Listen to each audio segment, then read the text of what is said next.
नमस्कार दोस्तों, मैं सुभाष बैरवाल लगातार द पिंक सिटी न्यूज़ के साथ हम खबरें दिखाते हैं और आज बात करेंगे सीजीपी यानी कि जंतर मंतर दिल्ली के अंदर सीजीपी का जो लगातार प्रोटेस्ट चला और धर्मेंद्र प्रधान के इस्तीफे के बाद अब राजस्थान में भी कहीं न कहीं शिक्षा मंत्री मदन दिलावर के ऊपर गाज गरजती नज़र आ रही है। अब इसका कारण क्या है वो हम लगातार विस्तार से बताएंगे, मगर कहीं न कहीं जिस तरीके से कॉकरोच जनता पार्टी तमाम स्टूडेंटों ने जिस प्रकार संघर्ष किया दिल्ली जंतर मंतर पर सरकार के खिलाफ प्रदर्शन किया, जहां पुलिस के डंडे खाए, तमाम प्रकार की वहां पर आपराधिक गतिविधियां पैदा हुई और लास्ट के अंदर सरकार को झुकना पड़ गया और धर्मेंद्र प्रधान का इस्तीफा मंजूर करने पर मजबूर कर दिया उन छात्रों ने जिन्होंने ठान लिया था कि अब हमको धर्मेंद्र प्रधान का इस्तीफा चाहिए, क्योंकि शिक्षा के जगत में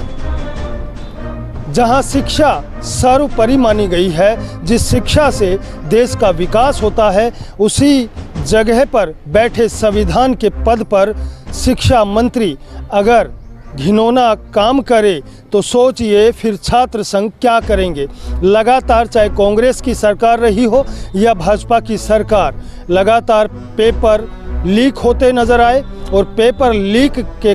कारण कभी पता नहीं चले,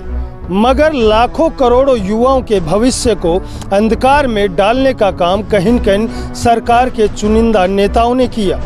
उसी प्रकार धर्मेंद्र प्रधान के इस्तीफे को मंजूर करना पड़ा, सरकार को झुकना पड़ गया उस लोकतंत्र के सामने, उस युवा शक्ति के सामने जिन्होंने लठ खाए थे। अब हाल ही में राजस्थान में शिक्षा मंत्री मदन दिलावर के ऊपर भी लगातार कहीं न कहीं गाज गरजती नज़र आ रही है, क्योंकि यहाँ पर भी बताया जा रहा है कि जिस प्रकार 3rd ग्रेड टीचरों के बैन कर रखा है, उसी प्रकार उस बैन को लेकर लगातार यहाँ पर मामले गरमा रहे हैं और शिक्षा मंत्री के खिलाफ भी प्रदर्शन करते लोग नज़र आ रहे हैं, नारे लगाए जा रहे हैं। अब भाजपा सरकार के तमाम जो नेता है वो व्यस्त है केवल अपने पार्टियों के कामकाज के मामले में, ना कि जनहित के मामले में, क्योंकि विधानसभा के अंदर लगातार बजट पेश होता है, मगर एक तरफ सरकार के नुमाइंदे कहते हैं कि हम हर विधानसभा के लिए काम करते हैं, मगर मैं बताना चाहूँगा यहाँ पर शिक्षा मंत्री के द्वारा 3rd ग्रेड टीचरों के बैन के ऊपर बैन लगाया हुआ है। उसी बैन को लेकर 3rd ग्रेड टीचरों का यहाँ पर आक्रोश है और कुछ युवा छात्रों का आक्रोश है। जिस प्रकार लगातार राजस्थान में स्कूलों की छतें गिरने चालू हुई, उससे बच्चों का नुकसान हुआ, कई बच्चे मौत के घाट उतर गए, मगर सरकार को कोई फ़र्क नहीं पड़ा। इसी चीज़ को लेकर कहीं न कहीं राजस्थान में भी शिक्षा मंत्री मदन दिलावर का यहाँ लगातार प्रोटेस्ट चल रहा है। आए दिन देखने को मिल रहा है कि लगातार नारेबाजी हो रही है कि शिक्षा मंत्री मदन दिलावर का भी इस्तीफा तय किया जाए, मगर कहीं न कहीं शिक्षा मंत्री मदन दिलावर खुद उस इस्तीफे के लिए बोल दिए कि भजनलाल सरकार अगर हमें बोलेगी तो हम इस्तीफा देने के लिए मंजूर हैं, क्योंकि धर्मेंद्र प्रधान को भी केंद्रीय नेतृत्व के द्वारा इस्तीफा देने के लिए बोला गया था, तो हम अपनी पार्टी के कार्य के लिए आगे रहेंगे। इसी प्रकार लगातार सरकार के खिलाफ